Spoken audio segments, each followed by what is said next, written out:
Bom dia, alunos, tudo bem com vocês? Iniciaremos agora a apostila volume 2. Nessa aula de hoje, nós vamos trabalhar da página 2 a 15. Se vocês quiserem estar com a apostila aí ao lado para estar acompanhando, falaremos hoje sobre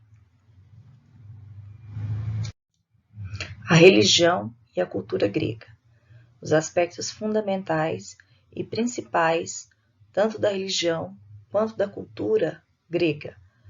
No primeiro bimestre, a gente viu como surgiram os povos gregos, como eles se organizaram. Então, nessa aula de hoje, nós iremos ver um pouco mais sobre a religião e a cultura desse povo. Características dos povos gregos. A gente pode dizer que na Grécia antiga, a religião era politeísta, pois os gregos eles adoravam a vários deuses. Não existiam escrituras sagradas, por exemplo, como a Bíblia para os cristãos, e a respeito da mitologia grega, as principais fontes a respeito foram escritas no século VIII a.C., por exemplo, Hesíodo, Teogonia, por Homero, Ilíada e Odisseia.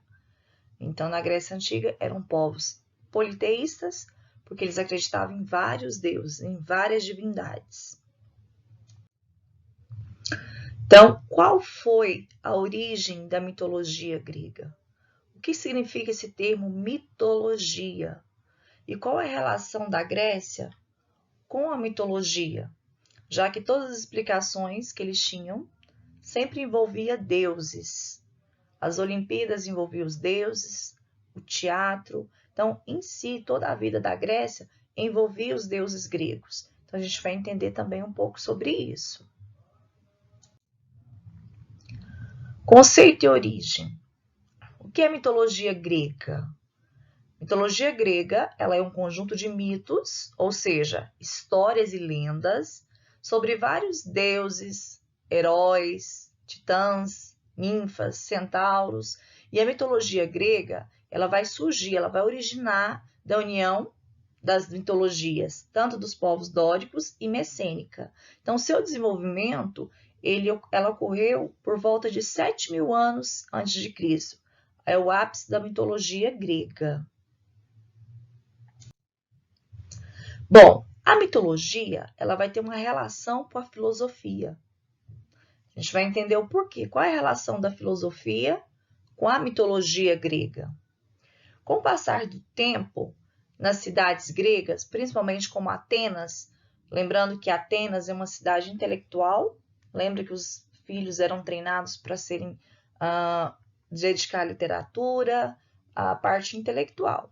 Então, foi lá em Atenas que surgiram os grandes estudiosos e que fundaram a filosofia.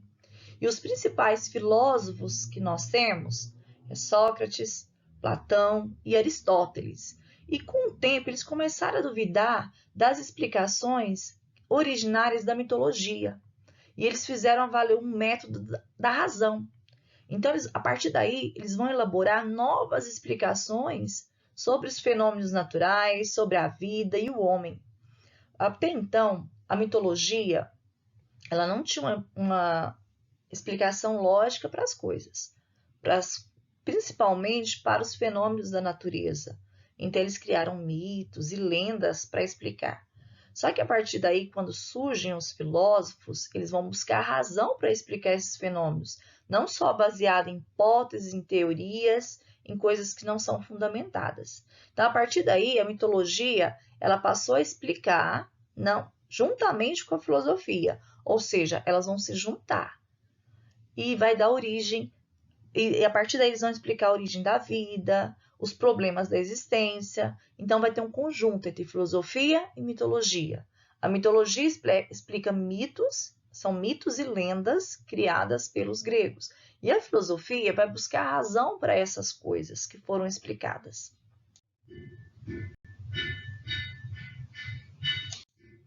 Bom, como que deu? Vamos entender um pouco a formação do cidadão.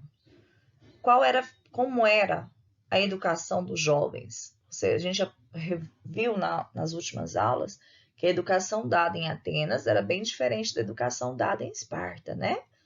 Atenas voltava mais para as questões intelectuais e os espartanos voltavam para a guerra. Então, o objetivo da educação era, para os atenienses, preparar esses jovens para os deveres da cidadania, militares em pequena escala, políticos e religiosos. A educação ela tinha como objetivo preparação intelectual e física, mas eles davam prioridade para a intelectual. Os estudos eles visavam produzir uma harmonia do corpo e da alma. Eles achavam que tinha que ter essa junção, preocupar tanto com o intelectual quanto com o corpo, né? E ser bom e ser belo eram os ideais supremos da educação helênica. Então, eles eram educados, treinados para ser bons e belos. Então, preocupava com a questão física também, né? Essa questão envolvia tanto físico quanto intelectual. Bom, a formação do cidadão, ele se prolongava para além dos tempos de escola. Então, quando ele concluía a parte da escola, ele continuava ainda em formação, ele não estava pronto. Na ágora, nas assembleias políticas ou nos tribunais, as discussões livres das ideias, dos discursos brilhantes dos oradores, procurando convencer seus adversários pela força da razão, isso fez com que contribuiu muito para desenvolver a reflexão e o espírito crítico. Então, esse debate, essa discussão entre os oradores, lá na ágora, que era uma espécie de assembleia, era o ponto alto da cidade. Então, eles buscavam discutir questões, né, políticas, sociais, econômicas, e isso, né, fazia com que eles refletissem. Isso criava um espírito crítico entre eles, um cidadão crítico que poderia analisar as situações. As cerimônias públicas celebradas em honra dos deuses, elas estavam geralmente associadas às manifestações culturais. Então, ao admirar os templos e as estátuas das divindades, assistir às representações, então tudo isso estava voltado em honra aos deuses. Então, vocês percebem aí que tudo que eles faziam era muito voltado para questões da religião. Eram muito questões religiosas. Mesmo questões políticas se envolviam com a religião.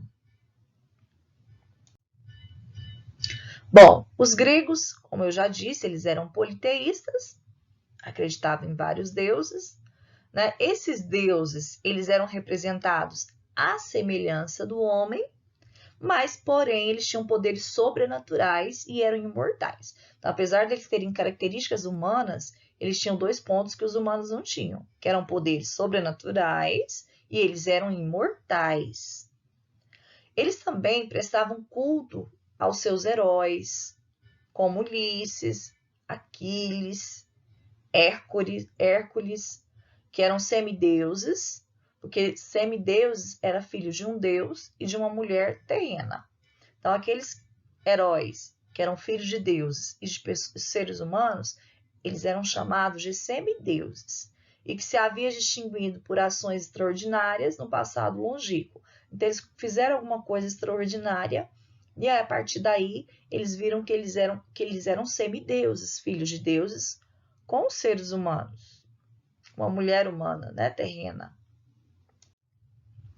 Então, nós temos aqui um gráfico para vocês entenderem um pouco. Então, tem alguns deuses aí, né, dos principais, quem era filho de quem, para onde ia, né? Nós temos aí a Gaia, depois vem o Cronos, Hades, Poseidon, Hera, Zeus, Deméter, e assim por diante. São algum gráfico mostrando sobre os deuses gregos. Como era a forma desses cultos? Como eles realizavam esses cultos? Como os gregos eles eram profundamente religiosos, eles prestavam culto aos deuses para poder obter a sua proteção.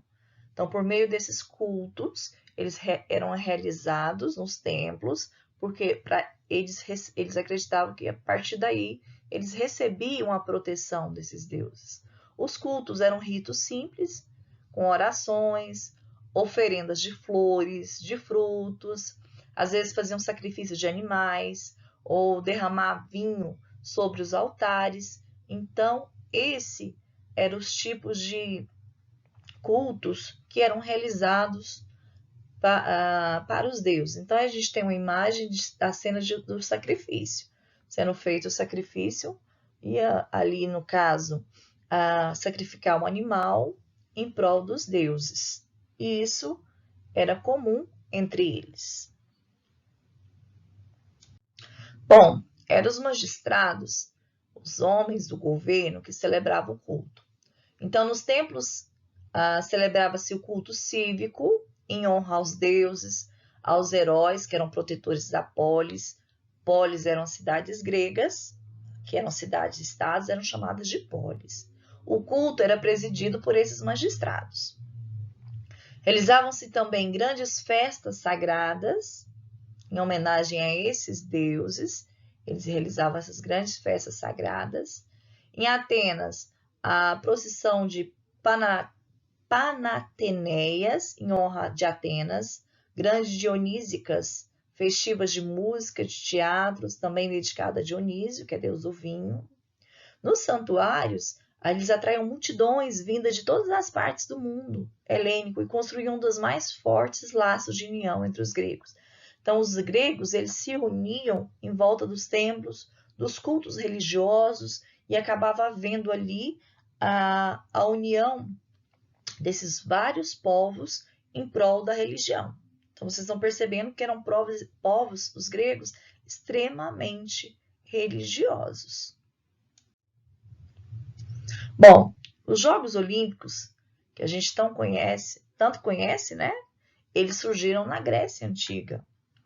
Recebeu esse nome de Jogos Olímpicos porque na Grécia Antiga eles realizavam esses jogos em homenagem aos deuses que habitavam o Monte Olímpico.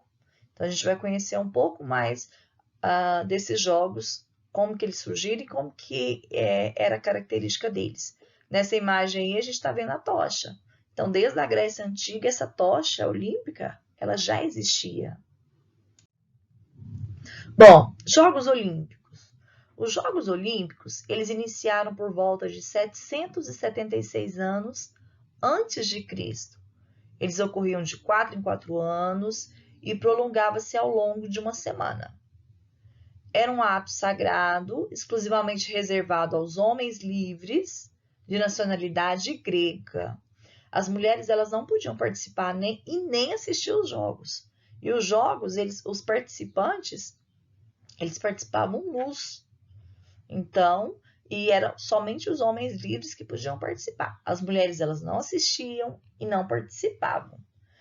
Se houvesse uma guerra, eles paravam a guerra para os Jogos Olímpicos. Havia essa interrupção. Ser campeão olímpico constitui uma honra suprema para o atleta e para a cidade grega dele, cidade-estado dele. Era coroado com louros e considerado um herói imortal. Então, a premiação que eles recebiam quando vencia as Olimpíadas era uma coroa de louros de uma planta e ele era considerado um herói imortal. E a sua cidade-estado grega, ela tinha um nome enaltecido, destacado por conta disso.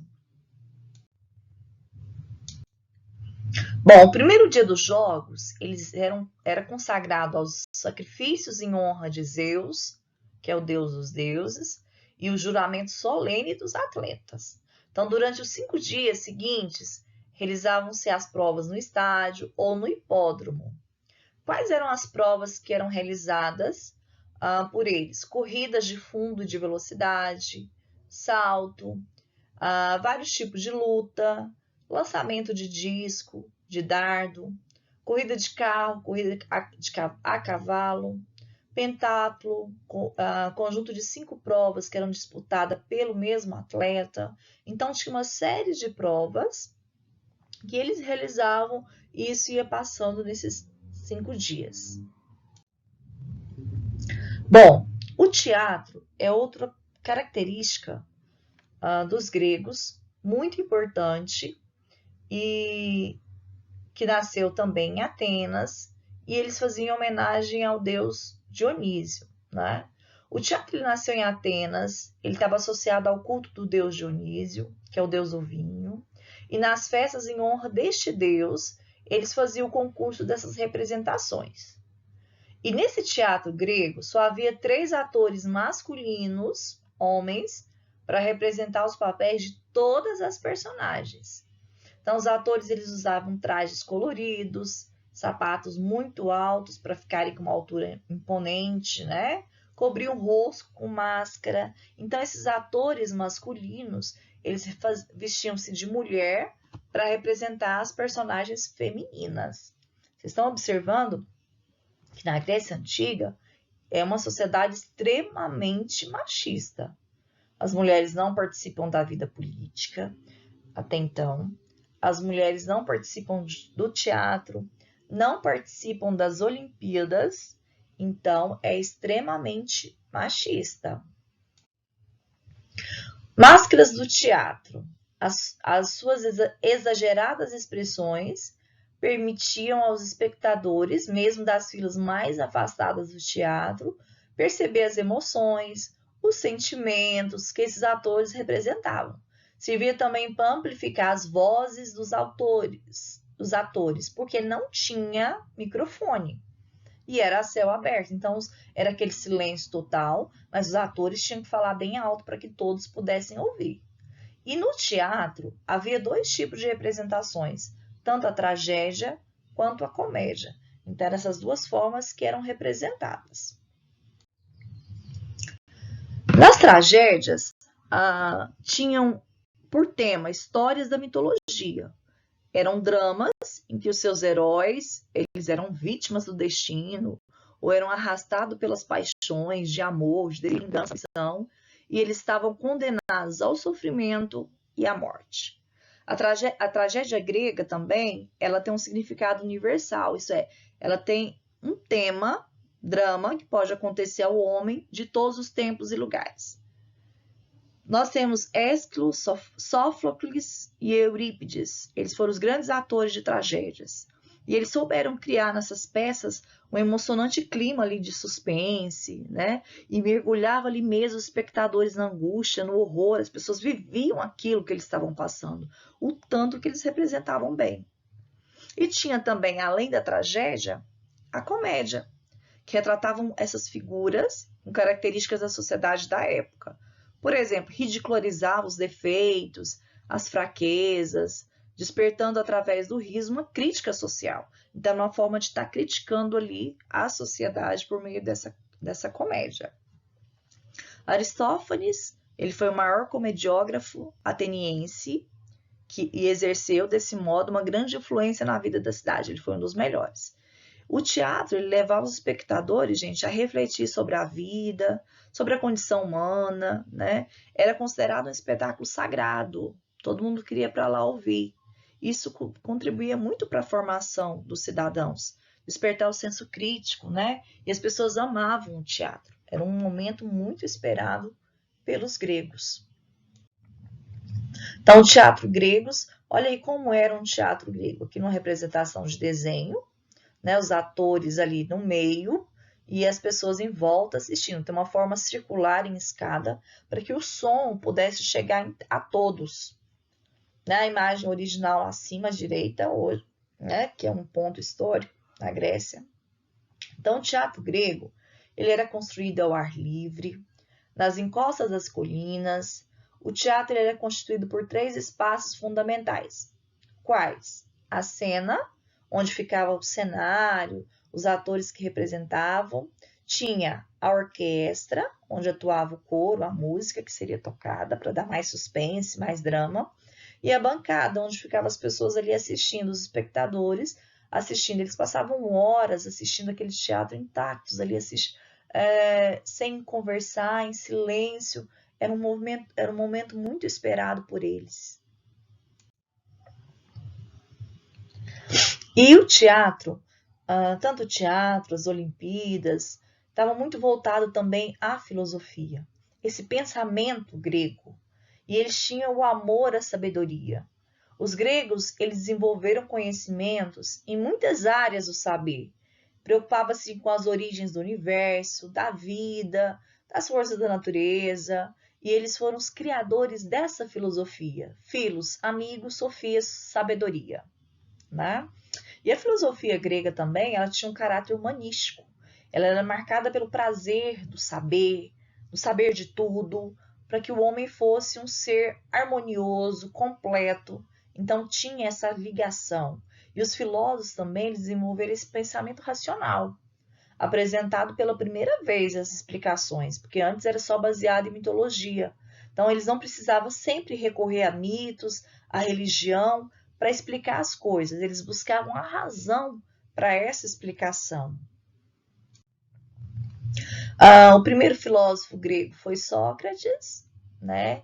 Ele era interessado pelos problemas do homem, dialogava com seus discípulos, levando eles a descobrir a verdade em si próprio, né? E ele tem essa célebre frase: eu sei que nada sei. Platão e Aristóteles também aprofundaram seus pensamentos, né? Atualmente eles são considerados os mestres da filosofia por conta das suas reflexões, e eles marcaram essa vida decisiva do pensamento europeu, que a gente vai ver mais à frente a importância dos gregos também para os romanos, que a gente vai ver mais tarde. O que era esse amor à sabedoria? Os filósofos, eles desenvolveram o pensamento racional, apresentando pela primeira vez essas explicações, sem recorrer a mitos ou a religião, mas sim à razão. Por exemplo, teorias no campo da astronomia e da física provou que a Terra é redonda, a matéria é constituída por átomos, os seres humanos evoluíram a partir uns dos outros. Na matemática, Tales e Pitágoras demonstraram várias teorias de geometria. Na medicina, aprofundaram o conhecimento sobre o corpo humano, sobre a cura natural de muitas doenças. Então, a filosofia, como ela traz a lógica, está muito voltada então nos campos da astronomia, física, matemática e a medicina. Então, eles têm uma ligação entre si. Heródoto e Tucídides foram os primeiros na investigação histórica. Heródoto é o pai da história, né? Hipócrates, ele é considerado o pai da medicina. Quanto à literatura, Homero, que é autor de Ilíada e Odisseia, e Hesíodo, que é autor da Teogenia, e os Trabalhos e os Dias. Eles foram os grandes autores dessas grandes literaturas. Na religião e mitologia, eles vão inspirar várias obras literárias. Péricles e Demóstenes, eles vão se destacar na arte da oratória. O que é a arte da oratória? A arte de discutir em público. Bom, depois de concluído o que foi trabalhado, quero que vocês, se for necessário, assista novamente o vídeo, faça uma leitura na apostila da página 2 a 12, que eu passei no começo, sublinhe as partes principais e vocês vão resolver para mim, presta atenção, a página 4, 5 e 7 para quarta-feira, certo? Lembrando que vocês vão ser avaliados a partir da participação e da realização das atividades. Conto com vocês, certo? Tenham boa tarde, porque o dia vai terminando. Um bom dia, né, gente? E até a próxima. Tchau!